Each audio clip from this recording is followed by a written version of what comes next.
Let me ask you something. How do you catch a master spy? You hire someone smarter. Someone who knows every trick, every technique, every single move a spy would make, because it's literally their job to know.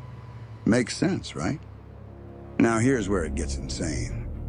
What if the person you hired to catch the spies was the spy?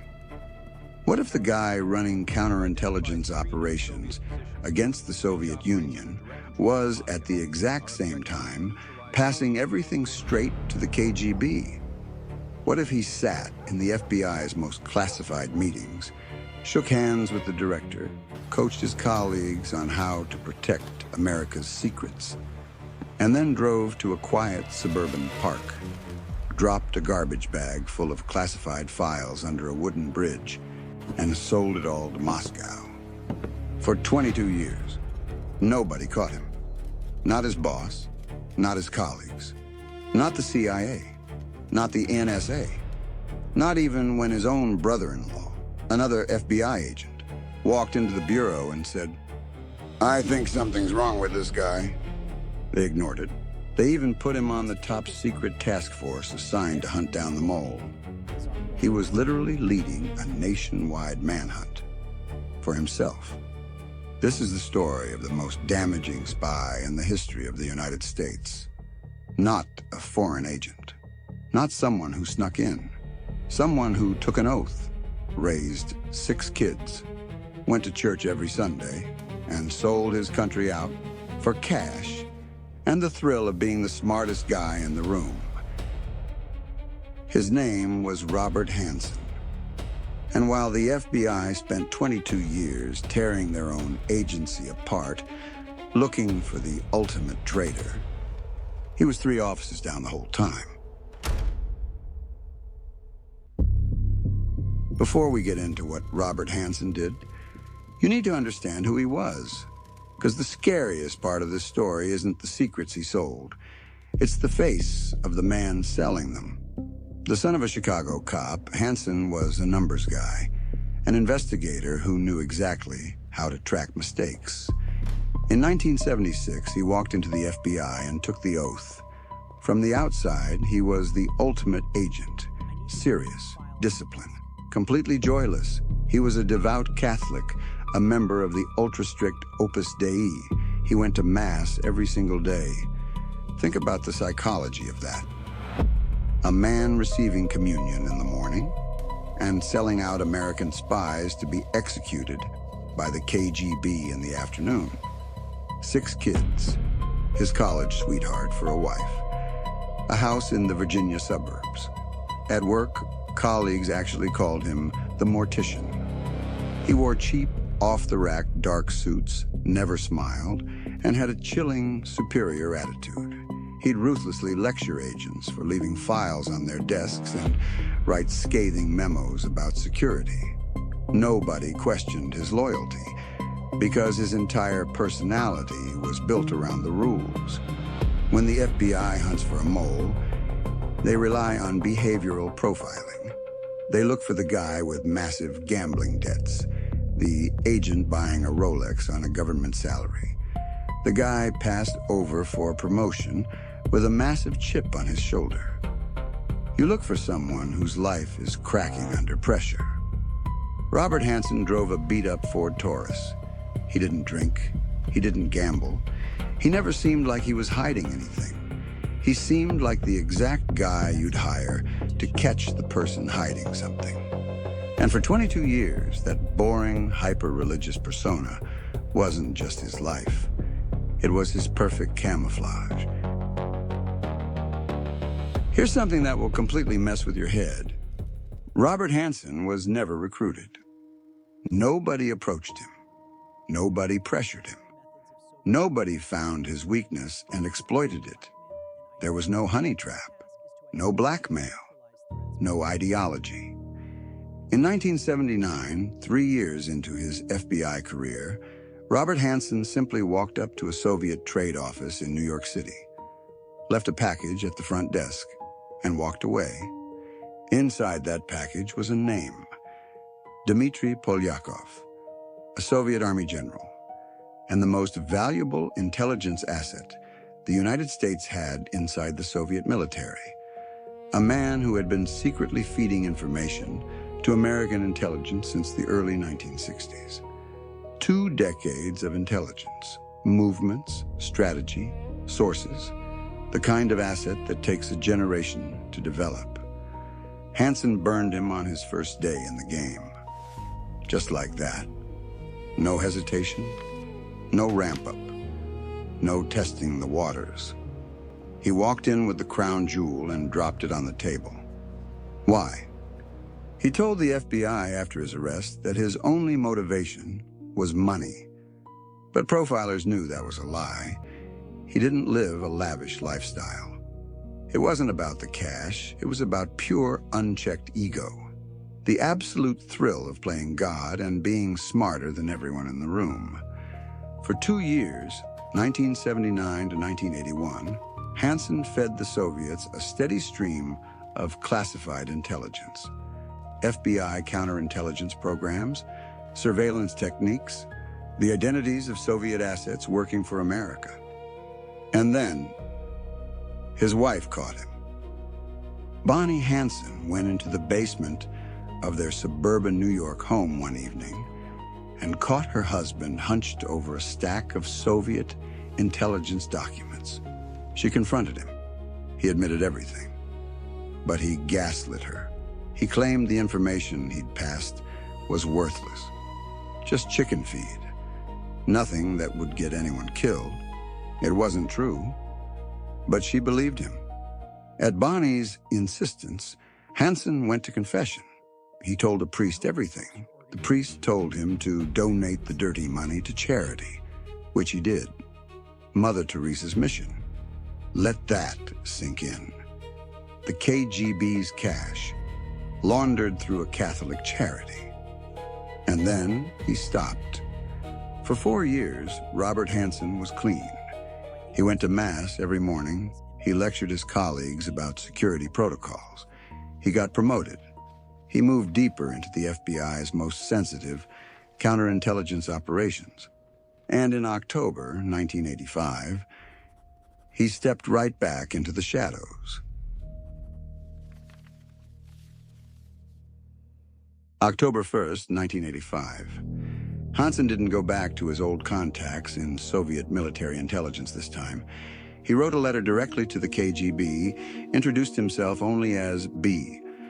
No name, no photo, no meetings. He would never meet his handlers in person.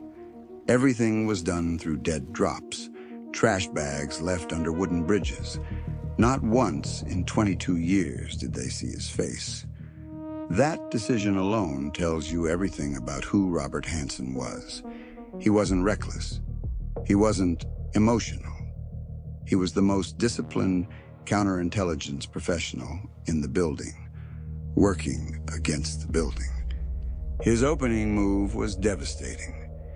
He gave the KGB the names of 3 Soviet officers who had been secretly working for American intelligence. 3 men who had risked everything to pass information to the United States. All 3 were arrested. 2 were executed with a bullet to the back of the head. The 3rd was sent to a Siberian gulag. Let that land. His welcome back gift to the KGB was a kill list, and he handed it over just to prove his value, to show them what he was worth. Pure ego. Pure calculation. And here's where this story gets even more insane. At the exact same moment, Hanssen restarted his operation in 1985. A CIA officer named Aldrich Ames was doing the exact same thing. 2 moles, 2 rival agencies, both selling the identities of Soviet assets working for America, both being run by the exact same KGB spy master, Viktor Cherkashin, simultaneously. The Soviets were getting the exact same information twice from 2 different sources inside the American intelligence community. And neither mole knew the other existed. And the FBI had absolutely no idea about either of them. In 1989, Hanssen gave the KGB something that stopped even the most senior Soviet intelligence officers cold.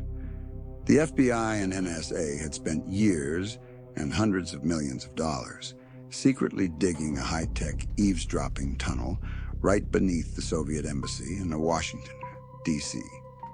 Because of Hanssen, the Soviets knew it was there before the FBI even finished digging.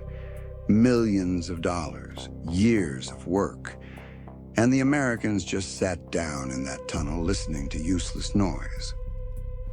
In 1990, Hanssen's brother-in-law, Mark Walk, also an FBI agent, walked into FBI headquarters and told his supervisor he suspected Hanssen was a spy. He had seen stacks of unexplained cash sitting around the house. He was concerned. The FBI investigated absolutely nothing. They filed the report, closed the folder, moved on, and then, in 1994, Aldrich Ames was arrested. The FBI finally had their mole. Case closed. Every unexplained intelligence breach was suddenly blamed on Ames. Every leak that Hanssen had caused was quietly pinned on the guy in handcuffs. He had never been safer in his life. In 1991, the Soviet Union collapsed, and Robert Hanssen went dark. Not out of guilt, but survival. A new Russia meant new risks, so he waited. For 8 years, he played the perfect, ordinary FBI agent. Then, in 1999, he restarted. Same parks, same trash bags under wooden bridges. Meanwhile, the FBI was panicking. After Aldrich Ames was arrested, analysts noticed a terrifying detail. The timelines didn't match. Some leaks had started before Ames even had access. There was someone else. For 6 years, they hunted a ghost. They ruined careers, surveilled innocent people, and missed every single time. Then, in 2000, they got lucky. A former KGB official sold them a file on the anonymous American mole for $7 million in cash. Inside wasn't just a fingerprint. There was an audio cassette tape from 1986. When analysts hit play, the room went dead silent. One agent went pale. He recognized the voice immediately. To be absolutely sure, they ran the latent fingerprint from the file. A 100% match. Robert Hanssen, senior counterintelligence agent. 3 offices down the hall. They needed to catch him in the act, so they gave him a fake promotion. They moved him to a newly created position. He had no idea his new office was entirely wired with hidden cameras and microphones. His new assistant, a 27-year-old undercover agent named Eric O'Neill, had exactly one job: steal Hanssen's encrypted Palm Pilot, download the data, and put it back before the most paranoid spy in American history noticed it was gone. February 18th, 2001. A quiet Sunday. Hanssen parked near Foxstone Park, carrying a black plastic trash bag. He walked down a leaf-covered path toward a wooden footbridge. What he didn't know was that nearly 300 FBI agents were watching him from the trees. He reached the bridge, bent down, tucked the bag beneath the planks, turned around, and walked directly into an arrest team. Within seconds, the handcuffs clicked. He didn't panic. He just looked at the agents surrounding him and calmly said 5 words. "What took you so long?" 22 years, 3 executions, an exposed FBI tunnel, $7 million paid to a Russian just to learn his name, and his only reaction was pure arrogance. Robert Hanssen pleaded guilty to avoid the death penalty, receiving 15 consecutive life terms. No parole. Ever. He died completely alone in a concrete supermax cell in 2023. Now, I have to ask you guys, what was the absolute wildest part of this story to you? The fake promotion? The KGB cassette tape? or the fact that the FBI literally made him investigate his own crimes? Drop your thoughts in the comments below. I rate every single one. If you love true mind-blowing historical stories told like a cinematic thriller, do me a favor and hit that subscribe button. We've got a lot more classified files to open. Stay paranoid. I'll see you in the next one.